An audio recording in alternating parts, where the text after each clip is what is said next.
Bismillahirrahmanirrahim. Assalamualaikum warahmatullahi wabarakatuh. Innal hamdalillah nahmaduhu wa nasta'inuhu wa nastaghfiruh wa na'udzu billahi min shururi anfusina wa min sayyiati a'malina. May yahdihillahu fala mudilla lahu wa may yudlilhu fala hadiya lahu. Wa asyhadu an la ilaha illallah wahdahu la syarika lah wa asyhadu anna Muhammadan 'abduhu wa rasuluh. Allahumma shalli ala nabiyyina wa sayyidina Muhammad wa ala alihi wa man tabi'ahum bi ihsan ila yaumiddin.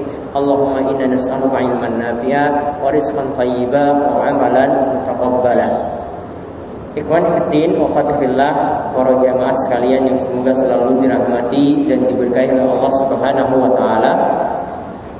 Alhamdulillah, kita bersyukur pada Allah Subhanahu wa taala pada kesempatan selepas sholat maghrib ini kita dapat melanjutkan kembali kajian kita dari kitab Bulughul Maram karya Imam Ibnu Hajar Al-Asqalani yang memuat hadis-hadis yang membicarakan tentang masalah hukum, yang membuat hadis-hadis yang membicarakan tentang masalah hukum. Dan kita masih melanjutkan pembahasan kitab sholat, yaitu pada pembahasan saat ini adalah pertemuan yang kedua dari pembahasan sujud sahwi, yaitu sujud yang dilakukan karena sebab lupa.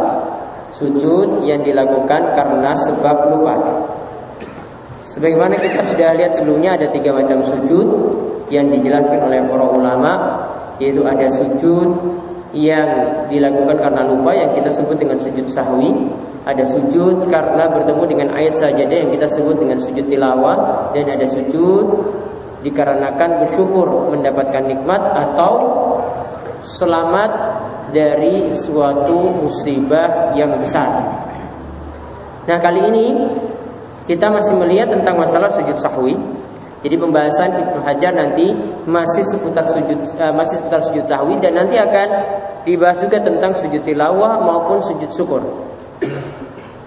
Kesempatan kemarin kita membahas hadis Abdullah ibnu Buhainah. Abdullah ibnu Buhainah, di mana dijelaskan pada hadis tersebut bahwasanya Nabi SAW lupa melakukan tasyahud awal. Nabi SAW lupa melakukan tasyahud awal. Apa yang beliau lakukan ketika itu?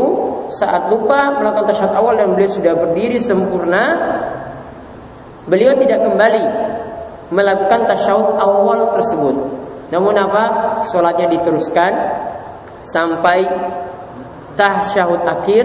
Setelah itu beliau sujud sahwi 2 kali sujud sebelum salam. Baru setelah itu beliau salam. Dia 2 kali sujud sebelum salam. Baru setelah itu beliau mengucapkan salam. Jadi yang kita bahas kemarin, sekali lagi diingat, kita membahas Nabi SAW lupa ketika tasyahud awal itu ditinggalkan. Ketika tasyahud awal itu ditinggalkan, beliau lanjutkan sholat. Maka kalau ada yang menemukan kasus seperti ini, jika ada imam yang lupa melakukan tasyahud awal, sekali lagi lupa melakukan tasyahud awal, maka kalau imam sudah berdiri sempurna, maka sholatnya diteruskan. Makmum harus mengikuti imam ketika itu. Kenapa diteruskan? Karena kalau kembali ke tasyahud awal menurut mazhab Syafi'i itu masuk dalam rukun atau sunnah. Sunnah apa yang dalam mazhab Syafi'i? Sunnah ab'ad. Sunnah ab'ad. Sedangkan kalau berdiri, kita sudah berdiri ke rakaat ketiga, itu sudah masuk rukun. Aturannya sunnah jangan dikejar untuk meninggalkan rukun, namun rukun yang terus dilakukan, dan ketika itu sunnah ditinggalkan. Maka di situ Nabi SAW meneruskan sholat sampai rampung sampai tasyahud akhir. Kemudian beliau menutup kekurangan tasyahud awal tadi dengan melakukan sujud sahwi. Jadi sudah ketutup dengan melakukan sujud sahwi tadi sebelum salam, yaitu 2 kali sujud. Nah, sekarang kita lihat masih tentang kelupaan Nabi SAW juga, yaitu Nabi SAW dalam hadis ini diceritakan cuma mengerjakan sholat zuhur atau sholat asar 2 rakaat. Nabi SAW cuma mengerjakan sholat zuhur dan sholat asar cuma 2 rakaat. Nanti ketika itu ditegur oleh para sahabat, ya. Dan nanti saat itu beliau menyempurnakan sholatnya, menambah kekurangannya, dan nanti ada pensyariatan sujud sahwi dalam sholat tersebut. Kita lihat hadisnya dari Abu Hurairah. Dari Abu Hurairah radhiyallahu anhu, ia berkata, "Shallan Nabi sallallahu alaihi wasallam ihda salatail asyi rak'atain." Nabi sallallahu alaihi wasallam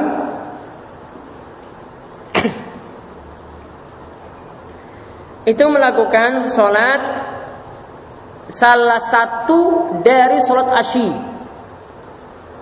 Yang dimaksudkan sholat asyi di sini, waktu asyi itu dari waktu zawal matahari tergelincir ke barat sampai matahari tenggelam. Ya, jadi yang kita bahas di sini ihdas salatail asyi. Di sini disebutkan, Abu Hurairah menyebutkan Nabi SAW entah itu melaksanakan di antara 2 sholat, yaitu pada waktu asyi. Asyi di sini yang dimaksudkan adalah antara waktu zawal sampai matahari tenggelam. Sekali lagi, waktu asyi itu adalah mulai dari waktu zawal matahari tergelincir ke arah barat sampai matahari tenggelam. Berarti ada berapa sholat di situ? Ada 2 sholat, yaitu sholat zuhur dan sholat asar. Pokoknya di antara sholat zuhur atau sholat asar. Di dalam riwayat Muslim sebenarnya disebutkan itu yang dimaksudkan adalah sholat asar. Pokoknya intinya sama, karena sama-sama 4 rakaat. Kita ambil hikmah hukumnya, tanpa kita menelusuri lebih jauh manakah yang Nabi SAW lakukan ketika itu, apakah sholat zuhur ataukah sholat asar. Pokoknya sholat yang 4 rakaat. Nah, kemudian setelah itu ketika Nabi SAW melaksanakan sholat cuma 2 rakaat, summa sallama, kemudian Nabi SAW itu mengucapkan salam. Summa qama ila khasyabah fi muqaddamil masjid. Kemudian Nabi SAW menuju pada khasyab, kayu yang ada di depan masjid. Fawada'a yadahu 'alaiha. Nabi SAW meletakkan tangan beliau di atasnya. Wa fil qaum, dari orang yang melaksanakan orang-orang yang melaksanakan salat tersebut, di situ ada Abu Bakar wa Umar, dan juga ada Umar bin Khattab, 2 sahabat yang mulia, yaitu Abu Bakar dan Umar bin Khattab. Fahaba ayyukallimahu, keduanya ketika itu punya rasa takut karena nganggap Nabi SAW ini lebih mulia. Masa ditegur, kok sholatnya cuma 2 rakaat saja, masa ditegur? Ada kedua sahabat ini enggan untuk menasihati karena sangat memuliakan Nabi Shallallahu Alaihi Wasallam. Maka fahaba yukallimahu, keduanya itu khawatir untuk ngomong pada Nabi SAW.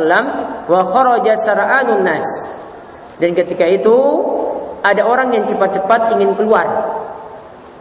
Faqalu, lalu mereka itu mengatakan, ya, jamaah yang lain itu mengatakan, kusiratis shalah, apakah sholat itu dikosor? Kusiratis shalah, apakah sholat itu sedang dikosor? Maksudnya apa? Yang 4 rakaat dijadikan 2 rakaat. Apakah benar sholat ini dikosor sekarang ini? Padahal ini lagi mukim. Kok bisa sholat ketika mukim itu dikosor? Nah, mereka maksudnya bertanya seperti itu. Warajulun yad'uhu Nabi sallallahu zal yadain, dan ada orang yang disebut namanya Zal Yadain. Zal Yadain itu punya tangan yang panjang. Ya, Zul Yadain atau Zal Yadain itu punya tangan yang panjang.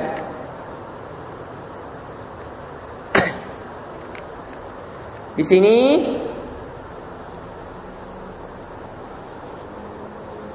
Yang dimaksudkan Dzul Yadain dalam riwayat yang lain disebutkan yadaihi tulun. Kedua tangannya itu panjang.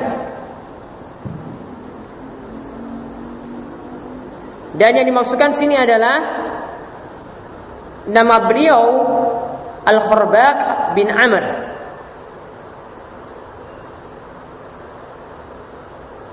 Ya, Al-Kharbaq bin Amr. Nama aslinya itu Kharbaq bin Amr, namun digelari Dzul Yadain, yang punya tangan yang panjang. Ingat, gelar seperti ini bukan gelar yang jelek karena dia tidak mempermasalahkan. Ya, Dzul Yadain di sini dia digelari demikian itu bukan gelaran yang jelek. Dia sama sekali tidak mempermasalahkannya. Tidak apa-apa dipanggil seperti itu. Nanti kita akan ambil fawaid juga faedah dari perkataan ini. Intinya ada orang yang panggilannya Dzul Yadain, dia berkata pada Nabi SAW, "Ya Rasulullah, anasita, wahai Rasulullah, anasita, apakah engkau itu lupa? Am kusirat, ataukah sholat itu benar-benar telah dikosor? Barangkali engkau lupa atau sholat itu benar-benar sedang dikosor." Faqal, maka ketika itu Nabi SAW mengatakan, "Lam ansa walam tuqsar." Aku tidak lupa dan sholat juga tidak dikosor. Kemudian faqala, kemudian dia mengatakan, "Bala qad nasita." Ya Rasulullah, engkau sebenarnya dalam keadaan lupa. Fasalla raka'atain tsumma sallama. Maka ketika Nabi SAW dikatakan engkau itu lupa, Dzul Yadain ini menegur Nabi SAW, "Wahai Nabi SAW, engkau itu sebenarnya lupa." Maka seketika itu juga Nabi SAW mengerjakan 2 rakaat lagi. Kan tadi sudah 2 rakaat. Mengerjakan 2 rakaat lagi, tsumma sallam. Kemudian beliau mengucapkan salam, tsumma kabbara, lalu beliau bertakbir, fasajada misla sujudihi. Kemudian beliau sujud sebagaimana sujud yang beliau melakukannya. Au atwal, atau sujud tersebut lebih lama. Tsumma rafa'a ra'sahu fakabbara. Kemudian beliau mengangkat kepalanya bertakbir. Tsumma wada'a ra'sahu fakabbara. Kemudian beliau sujud lagi, bertakbir lagi. Fasajada misla sujudihi. Lalu beliau sujud seperti sujud yang beliau lakukan. Berarti sudah sujud yang kedua. Au atwal, atau lebih lama sujud tersebut. Tsumma rafa'a ra'sahu wa kabbara. Lalu beliau bangkit lagi dari sujud tersebut, kemudian mengucapkan Allahu Akbar. Lalu dikatakan di sini muttafaqun alaih wa lafzul lil Bukhari, dan lafaznya adalah lafaz dari Imam Bukhari. Kemudian dalam riwayat Muslim dikatakan salat al-asri. Salat yang dilakukan ini adalah salat asar. Pokoknya yang penting tadi mau salat asar ataupun salat zuhur, pokoknya intinya sama-sama 4 rakaat. Namun dalam riwayat Muslim ternyata dapat riwayat pendukung yang dimaksudkan adalah salat asar. Kemudian dalam riwayat Abu Daud dikatakan Nabi SAW itu menyebutkan asadaqa Dzul Yadain. Apakah yang dikatakan oleh Dzul Yadain tadi yang bilang aku lupa itu benar? Fa'au ma'a aina'am, yaitu orang-orang lantas mengiyakan, berisyarat dengan menunjukkan iya, yaitu maksudnya adalah na'am, yaitu iya, betul. Yang dikatakan oleh Dzul Yadain, Nabi sallallahu alaihi wasallam itu lupa. Dalam riwayat Sahihain itu dikatakan dengan lafaz faqalu. Kemudian dalam riwayat lain lagi disebutkan walam yasjud hatta yaqanahu dzalik. Dan beliau tidaklah sujud sampai Allah Subhanahu wa taala memberikan wahyu atau memberikan peringatan bahwasanya Nabi SAW ketika itu cuma melakukan sholat 2 rakaat saja. Jadi Nabi SAW ditegur. Kemudian ditambah dikuatkan lagi dengan wahyu ketika itu atau ada peringatan ketika itu sampai beliau mau melaksanakan tambahan 2 rakaat lagi baru melakukan salam dan melakukan 2 kali sujud setelah salam. Lalu beliau mengucapkan salam kembali. Nah, sekarang kita bisa ambil beberapa pelajaran penting di dalamnya.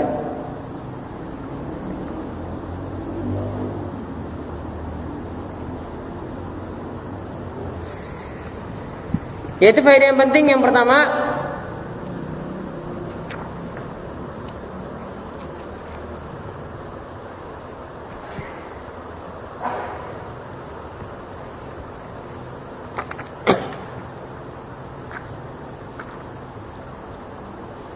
Syekh Muhammad bin Shalih Al-Utsaimin itu menyebutkan bahwasanya al-jahlu, yaitu ketidaktahuan dalam penentuan apakah sholat zuhur ataukah sholat asar, tidak mempengaruhi kesahihan hadis. Terserah tadi mau sholat zuhur ataukah sholat asar, ada keraguan-keraguan ketika itu, tidak membuat hadisnya itu cacat. Karena kan yang penting pelajaran yang bisa kita ambil di situ. Kalau kita tidak tahu, tanpa dikuatkan dari riwayat Muslim tadi, kalau kita seandainya tidak tahu pun, mengatakan itu sholat zuhur atau sholat asar pun tetap kan maksudnya sama. Nabi Shallallahu Alaihi Wasallam itu cuma melaksanakan sholat 2 rakaat untuk sholat yang aslinya itu 4 rakaat.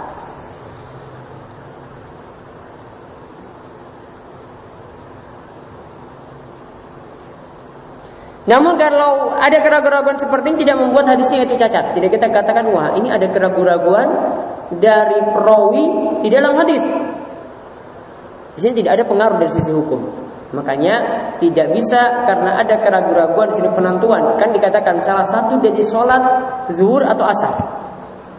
Itu dikatakan sholatul asyi.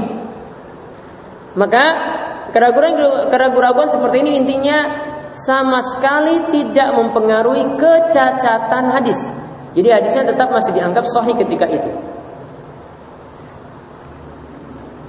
Kemudian faedah yang kedua, lihat tadi Nabi SAW ketika selesai sholat. Di sini diceritakan bahwasanya beliau sebenarnya dalam keadaan tidak tenang. Karena apa? Baru mengerjakan sholat 2 rakaat, artinya belum sempurna. Dan kalau ibadah, kalau kita melakukan dengan sempurna, pasti hati merasa tenang. Pasti hati merasa tenang. Kita mau sholat zuhur 4 rakaat, sempurna sholat tersebut, pasti hatinya langsung plong. Alhamdulillah sudah laksanakan sholat zuhur. Coba kalau orang yang sudah punya kebiasaan sholat, dia undur-undur waktu sholatnya, pasti dalam keadaan tidak tenang ketika itu. Pas dia kerjakan sholatnya, baru hatinya dalam keadaan tenang. Maka Syekh Muhammad bin Shalih Al-Utsaimin mengambil pelajaran dari sini. Yang kedua, seorang mukmin yang sempurna imannya,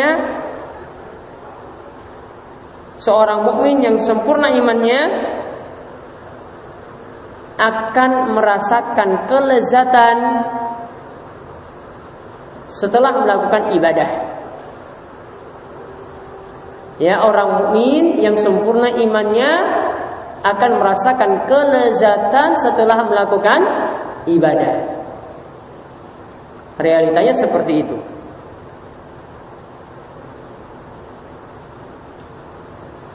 Karena Allah Subhanahu wa taala yang memberi taufik, memberikan hidayah, yang membuka hati sehingga bisa lapang, bisa tenang, bisa plong seperti itu.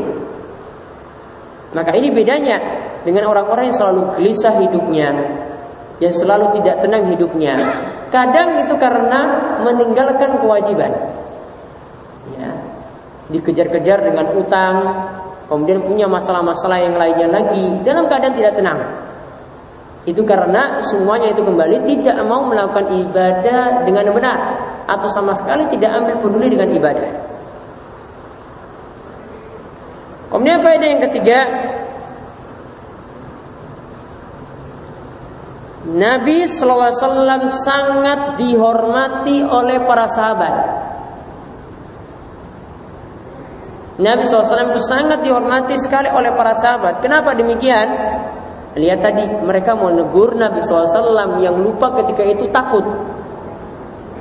Karena ada rasa pengagungan terhadap Nabi SAW daripada yang lainnya. Sangat cintanya mereka kepada Nabi SAW. Dan rasa cintanya di sini tadi, kalau ada Nabi SAW itu misalnya lupa ingin ditegur, mereka itu khawatir. Wah, jangan-jangan yang negur ini yang salah, Nabi SAW itu yang benar. Karena Nabi SAW orang yang mulia, jadi mereka menganggap Nabi SAW itu punya ijlal, punya kedudukan yang mulia daripada yang lainnya. Dan inilah diantara contoh bagaimana Nabi SAW itu sangat-sangat diagungkan oleh para sahabat, sangat dicintai oleh para sahabat. Maka kalau ingin mencontoh mencintai Nabi SAW, ikutilah bagaimanakah para sahabat Nabi SAW itu mencintai beliau. Kalau seseorang itu ingin mencintai Nabi SAW, bentuknya seperti apa? Lihat bagaimanakah para sahabat itu mencintai Nabi SAW. Apakah mesti dengan merayakan kelahiran beliau? Apakah mesti dengan merayakan kematian beliau? Apakah mesti merayakan momen-momen penting beliau? Apakah mesti juga dengan melakukan napak tilas dari jejak-jejak beliau ketika beliau berada di suatu tempat? Ternyata para sahabat itu tidak melakukan hal semacam itu. Mereka mengagungkan Nabi SAW cukup dengan mengikuti apa yang Nabi SAW itu ajarkan, apa yang Nabi SAW itu contohkan. Kemudian yang keempat, di dalam hadis ini disebutkan di tengah-tengah kaum tersebut ada Abu Bakar dan Umar. Maka di sini menunjukkan karena ini disebut dalam hadis. Padahal dari cerita tadi sebenarnya Abu Bakar dan Umar tidak masuk dalam cerita. Namun disebutkan dalam hadis tersebut oleh Abu Hurairah, di tengah-tengah orang tersebut ada Abu Bakar dan Umar. Maka faedah yang keempat yang bisa kita simpulkan, di sini dijelaskan keutamaan Abu Bakar dan Umar bin Khattab.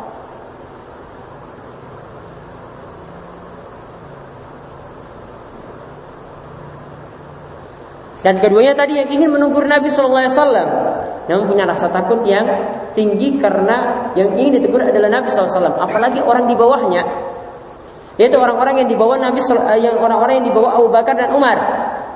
Tentu lebih khawatir lagi, lebih takut lagi kalau ngomong dengan Nabi Sallallahu Alaihi Wasallam.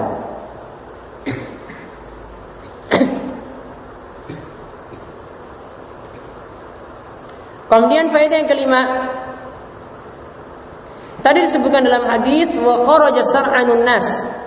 Ada orang-orang yang cepat yang keluar setelah selesai sholat. Maka di sini semua Muslimin simpulkan, kalau seseorang cepat-cepat keluar untuk melakukan sesuatu yang penting, itu dibolehkan. Sebagaimana ini yang terdapat di masa Nabi Sallallahu Alaihi Wasallam. Ketika itu ada yang cepat-cepat ingin negur Nabi, dan itu sudah sesudah salam. Mereka menegur Nabi SAW ketika itu dibolehkan.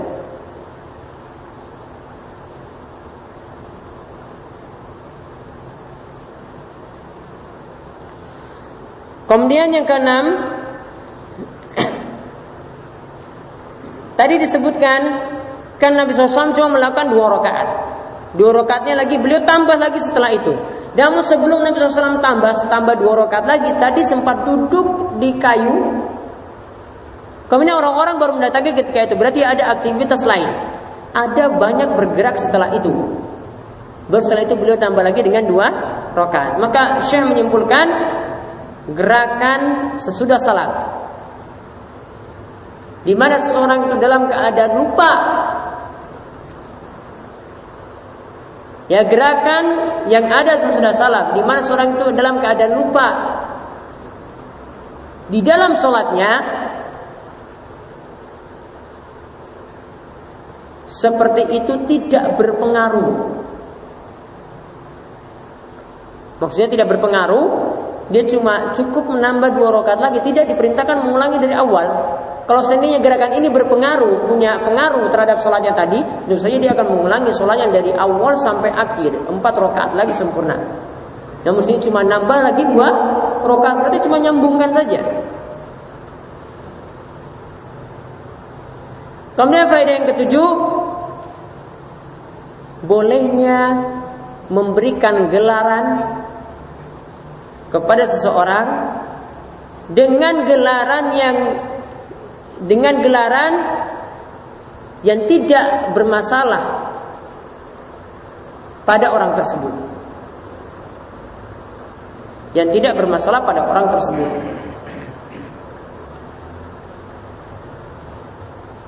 Ya, tadi gelaran yang diberikan Zulyadain, dia merasa marah enggak? komentar nggak dengan gelaran tersebut? Tidak.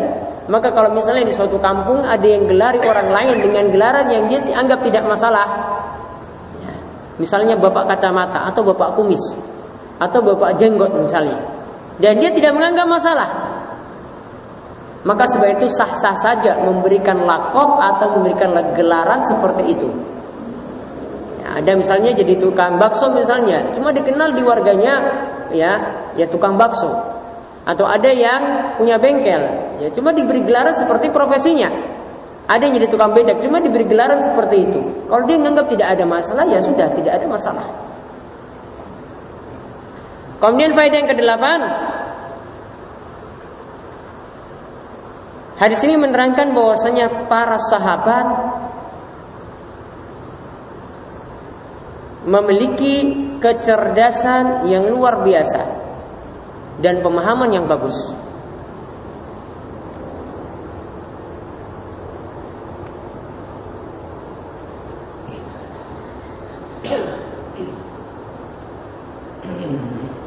Para sahabat sini tidak memakai ilmu-ilmu filsafat dulu untuk memahami bagaimanakah maksud Nabi SAW tadi. Namun ketika Nabi SAW mereka tahu ini lupa ataukah tidak, mereka cuma tanyakan pada Nabi, apakah engkau lupa? Ataukah memang sholat itu dikosor? Apakah engkau lupa atau memang sholat itu dikosor? Mereka tanya seperti itu. Pertanyaan yang cerdas, ya, dan juga pemahaman yang bagus. Dan ini mereka peroleh bukan dengan mempelajari ya ilmu filosofi atau ilmu filsafat. Ya, karena sebagian orang itu menyangka bahwasanya kecerdasan seperti ini diperoleh jika kita itu mempelajari ilmu-ilmu filsafat. Padahal dengan mempelajari ilmu seperti ini para ulama itu banyak mencelanya. Ya, karena sampai menentang Tuhan, sampai menentang pencipta dan punya pemahaman yang lainnya yang keliru. Makanya sampai-sampai para ulama itu memperingatkan keras sampai orang yang mempelajari ilmu filsafat itu diperintahkan untuk diarak di kampung sambil dipukul. Ya, diarak di kampung sambil dipukul. Inilah yang diperintahkan oleh Imam Syafi'i rahimahullah.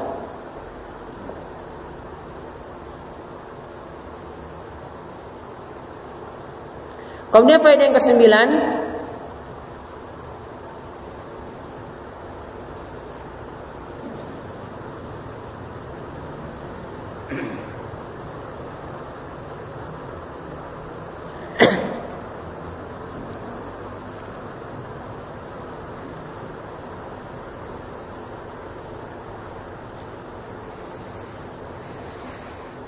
hadis ini menunjukkan bagaimanakah keutamaan sahabat Zulyadain.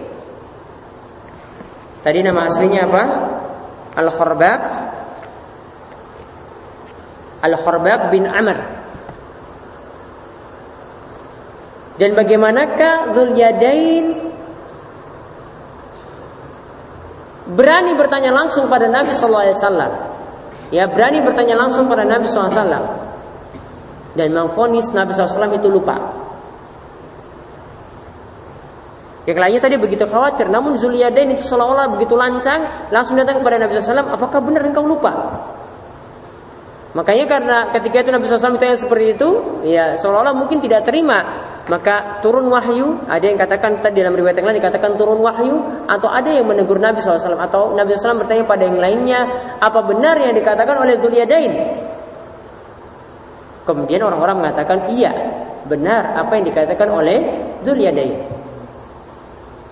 Dia begitu berani dan begitu lancang sekali di hadapan Nabi SAW mengatakan Nabi SAW itu lupa. Kemudian faedah yang berikutnya lagi,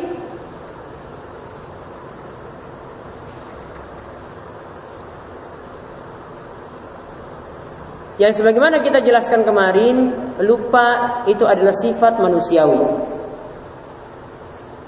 Lupa itu adalah sifat manusiawi, jadi tidak tercela. Lupa itu adalah sifat manusiawi dan tidak tercela. Kecuali dalam ayat Al-Quran yang kemarin kita singgung, kalau kata lupa digandengkan dengan huruf an. Seperti pada ayat surat Al-Ma'un, Allah berfirman, alladzina hum an salatihim sahun. yaitu mereka yang sahun situ diartikan lalai. Karena sebelumnya ada huruf an, lalai dari sholatnya. Ini maksudkan lalai bukan sekedar lupa, namun bisa mengundurkan sholat sampai di luar waktunya atau bahkan sampai meninggalkan sholat. Jadi kalau lalai dengan lupa itu jelas sangat-sangat berbeda.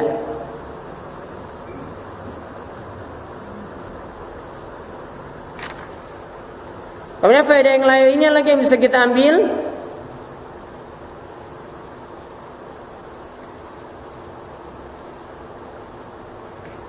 Kalau seseorang dalam keadaan bimbang terhadap dua dalil,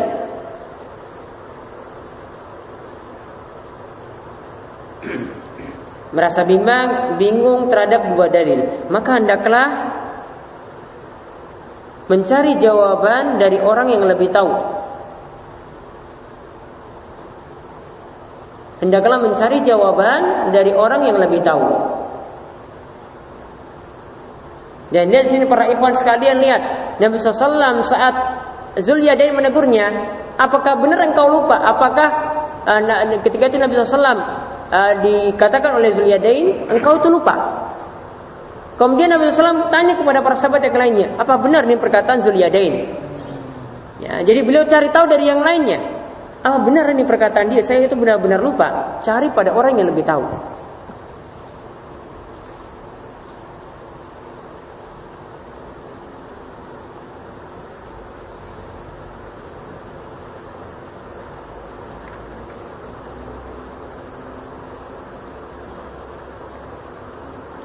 Kemudian faedah yang berikutnya lagi, jika lupa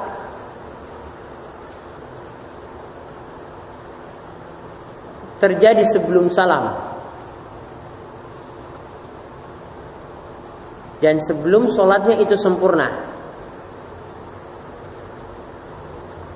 lalu mengingatnya dalam waktu yang dekat.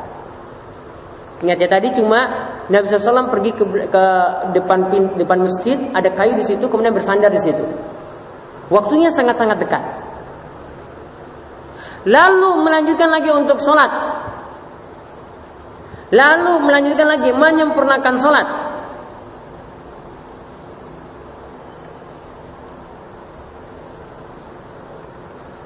Maka itu yang mesti dilakukan. Bagaimana cara menyempurnakannya? Ya sudah, disempurnakan rakaat yang kurang saja. Dia tidak diperintahkan dari awal ya, karena sudah mengerjakan 2 rakaat dan ini waktunya dekat. Ya, cuma datang ke kayu tersebut, kemudian ditegur, kemudian waktunya sangat-sangat singkat sekali dan kembali untuk melakukan sholat.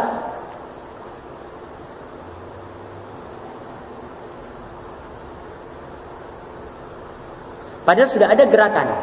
Ya, padahal sudah ada gerakan, cuma menambah saja 2 rakaat. Dan para ulama menjelaskan bahwasanya ini masih dibolehkan ada aktivitas yang lainnya selama lupa tadi. Ya, belum ada yang menegur selama wudunya belum batal. Ya, selama wudunya itu belum batal. Jadi kalau misalnya sudah salam, lupa 2 rakaat tadi, keluar ke pintu sana kemudian kentut di sana, berarti kan batal. Berarti sholatnya harus diulangi dari awal. Kalau ini tidak batal, cuma melanjutkan saja, tambah 2 rakaat lagi setelah itu.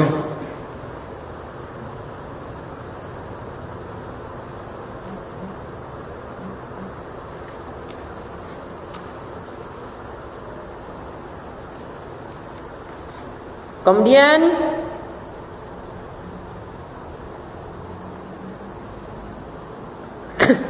faedah yang berikutnya lagi, sujud sahwi dilakukan sesudah salam.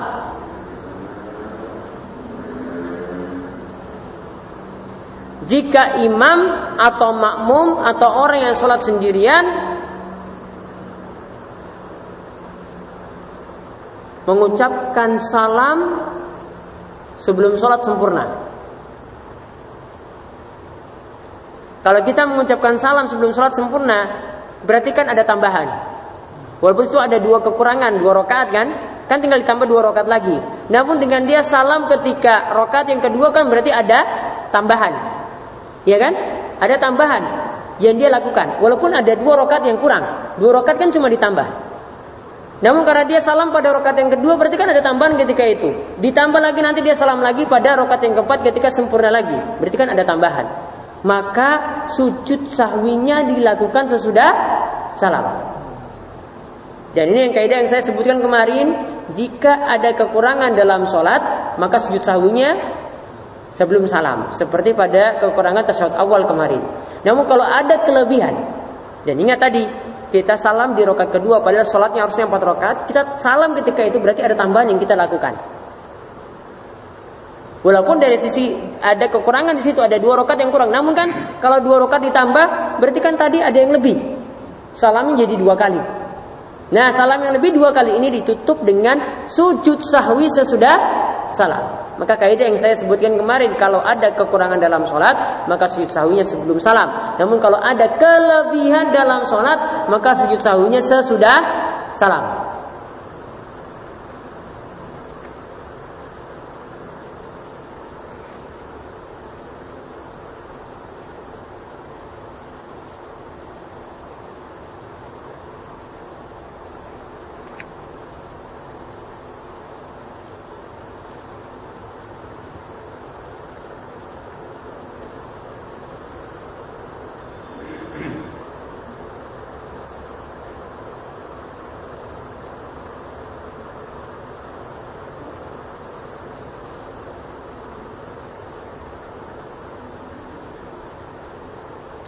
Jadi berapa kali Nabi SAW melakukan salam dalam sholat tersebut?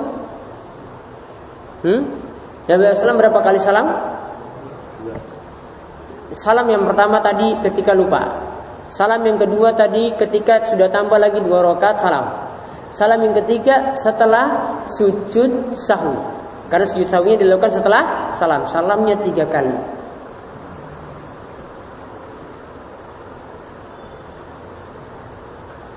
Kemudian faedah yang lainnya lagi, ketika ingin melakukan sujud sahwi saat mau turun dan bangkit, ada ucapan takbir Allahu Akbar.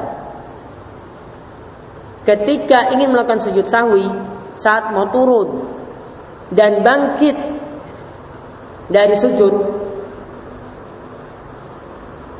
ada ucapan takbir Allahu Akbar, sebagaimana disebutkan dalam hadis Dzul-Yadain ini.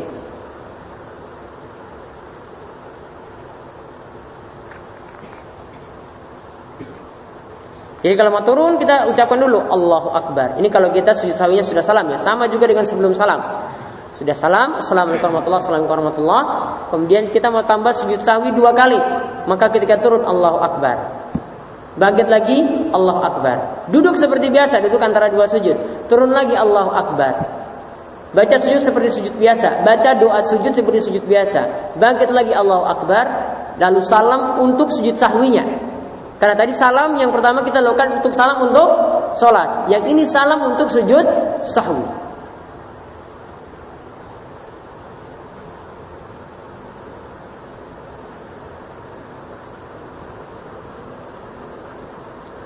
Kemudian faedah yang lainnya lagi, lamanya sujud sahwi sama seperti lamanya sujud dalam sholat. Lamanya sujud sahwi sama seperti lamanya sujud di dalam sholat.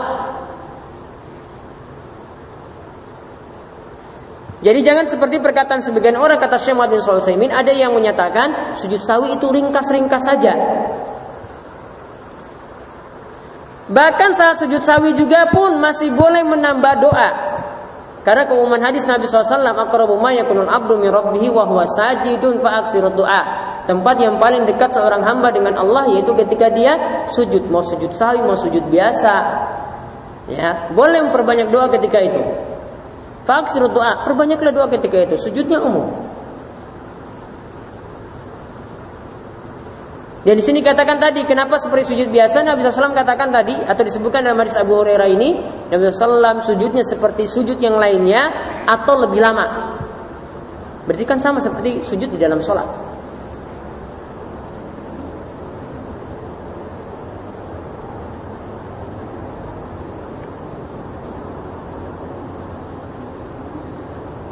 Adapun bacaannya seperti apa? Yang lebih tepat dari pendapat para ulama adalah bacaan sujud sahwi sama seperti bacaan sujud biasa.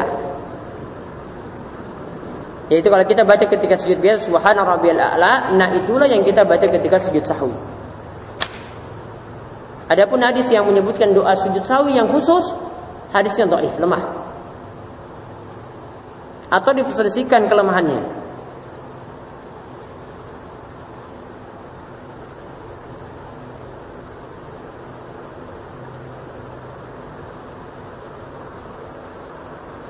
Ada sebagian yang nambah dalam doa sujud sahwi, Rabbana la tu'akhidna in nasina aw akhtana. Ya Allah, janganlah hukum kami ketika kami lupa atau kami itu keliru. Ada yang baca doa ini, kan pas kan artinya kan? Namun walaupun pas ya atau dipas-pasin dengan ayat tersebut atau doa tersebut, tetap ya tidak jadi tuntunan. Karena kalau menyatakan ini adalah bacaan khusus untuk sujud sahwi, tetap harus dengan tuntunan dari Nabi sallallahu alaihi wasallam. Kemudian faedah yang lainnya lagi, berbicara setelah salam untuk sholat yang belum sempurna,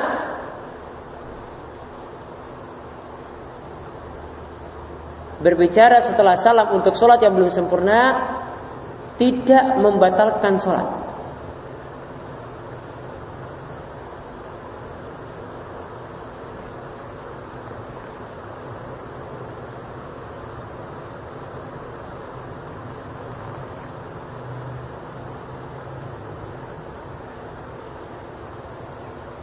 Tadi padahal ngobrol sama Zuliyadain, tadi tanya jawab dengan Zuliyadain. Zuliyadain nanya, apakah engkau lupa wahai Rasulullah? Nabi SAW jawab lagi, ngobrol ketika itu.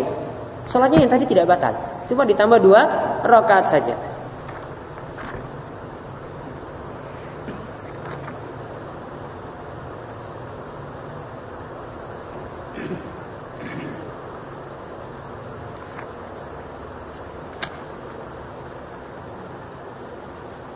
Nah, dan yang itu jadi pembahasan atau fawaid terakhir kita. Dan insyaallah nanti untuk satu hadis lagi kita bacakan nanti sesudah sholat isya. Sallallahu alaihi Muhammad wa alihi wasallam. Alhamdulillah.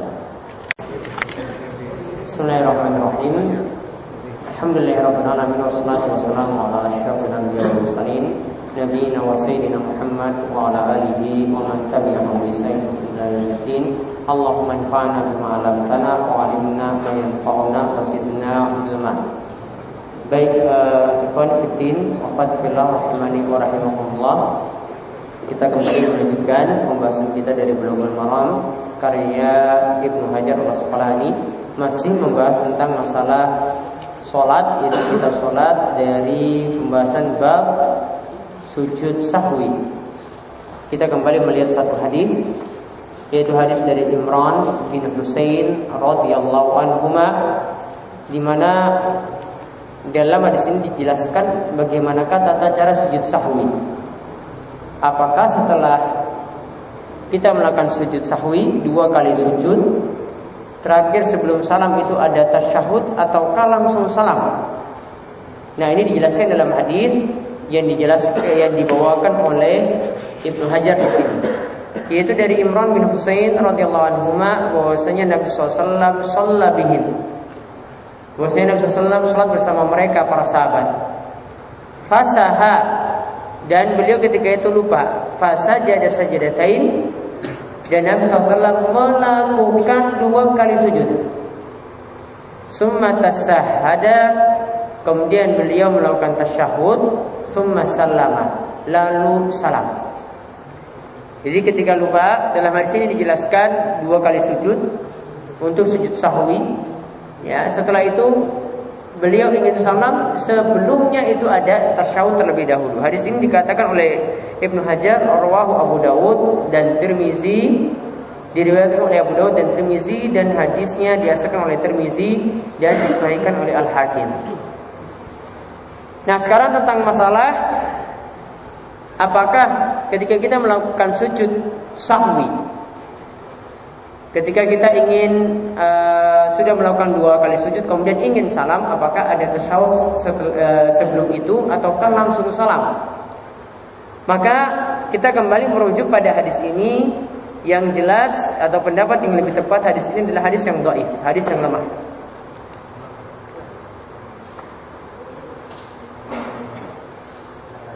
Hadis ini dilemahkan sendiri juga oleh Ibnu Hajar. Intinya hadis tersebut adalah hadis yang sahih, menyelisih riwayat yang lebih kuat.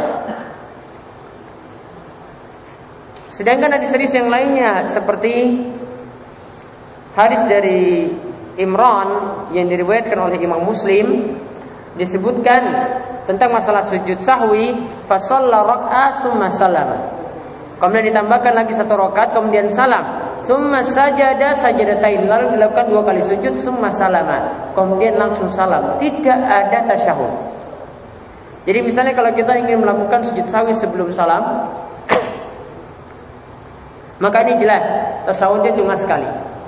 Jika sujud sahwinya sebelum salam, maka tasyahudnya cuma sekali. Jadi ketika kita lupa dalam sholat, misalnya lupa melakukan tasyahud awal, sholat dilanjutkan sampai terakhir melakukan tasyahud akhir seperti biasa, kemudian sebelum salam lakukanlah 2 kali sujud.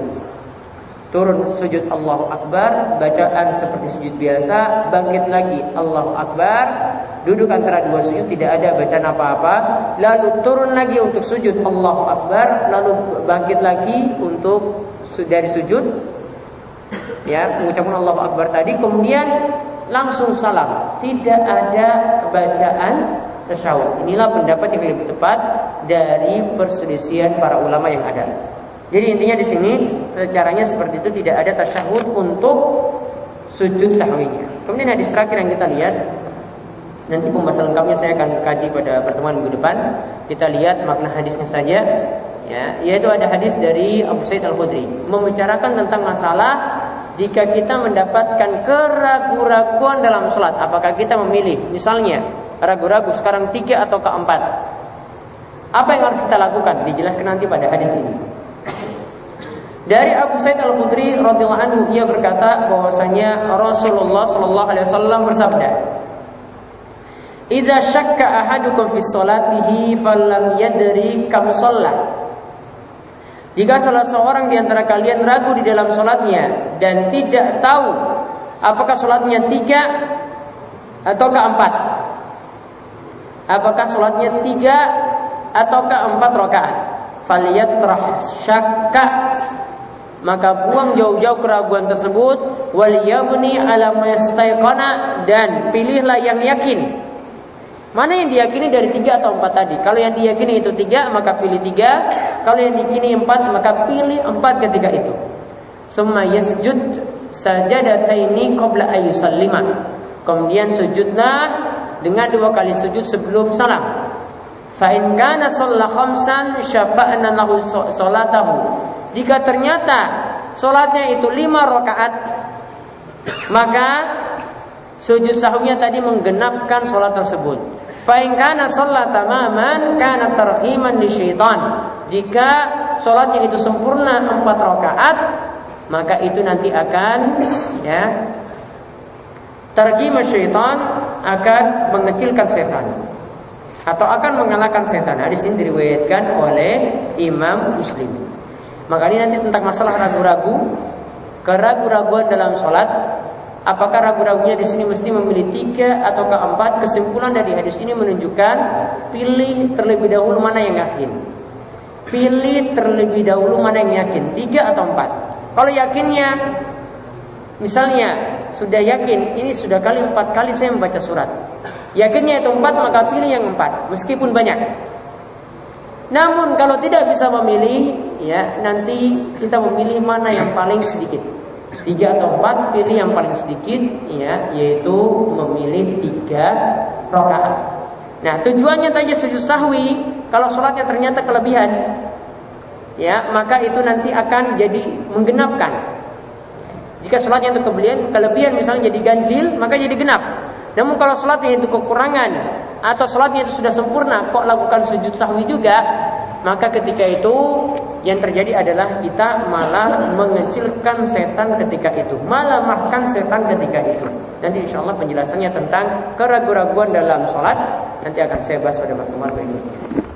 Ada pertanyaan? Ada? Yang lain dulu. Ya.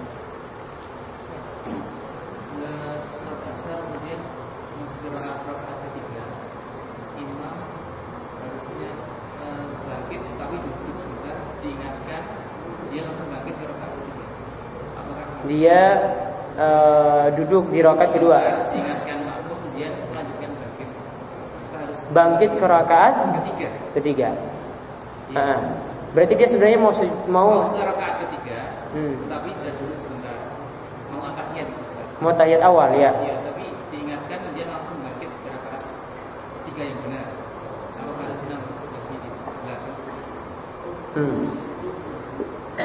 Jadi sebenarnya imam sudah yakin dia di rakaat kedua. Sudah tahiyat. Sudah selesai tahiyat. Sudah selesai. Terus Bangkit dia masuk ke dari rakaat pertama masuk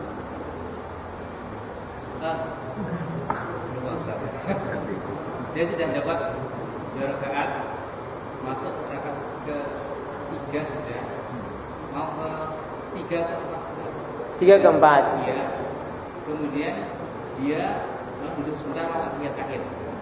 Nah gitu dia diingatkan makmum terus bangkit melanjutkan ke 4. Iya. Maka dia harus Dia harus sujud sahwi.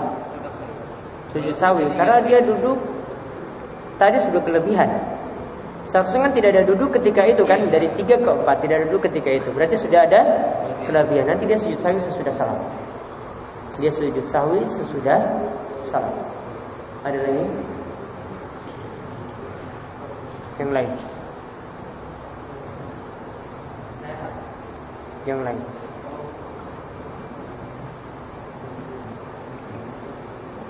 Ampun? Ya.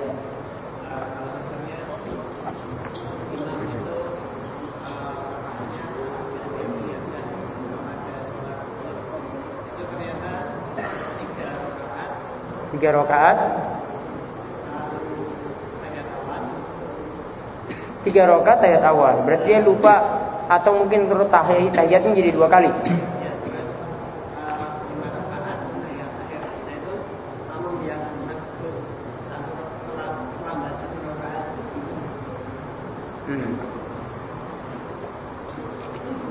Jadi imam akhirnya kerjakan 5. Terus makmum di situ ada yang telat 2 rakaat. Berarti yang pertama dilakukan oleh imam tadi, kalau imamnya lakukan sujud sahwi karena sudah kelebihan 5 rakaat. Kemudian untuk jamaah tadi dia dapat 2 rakaat. Ya dia dapat 2 rakaat, dia tidak dianggap tidak mendapatkan tadi yang imam lebih. Tetap dia mendapatkannya juga. Allah. Ya itu saja yang bisa kami sampaikan untuk pertemuan malam hari ini. Ya subhanakallahumma wa bihamdika asyhadu an la ilaha illa anta astaghfiruka wa atubu ilaik. Assalamualaikum warahmatullahi wabarakatuh.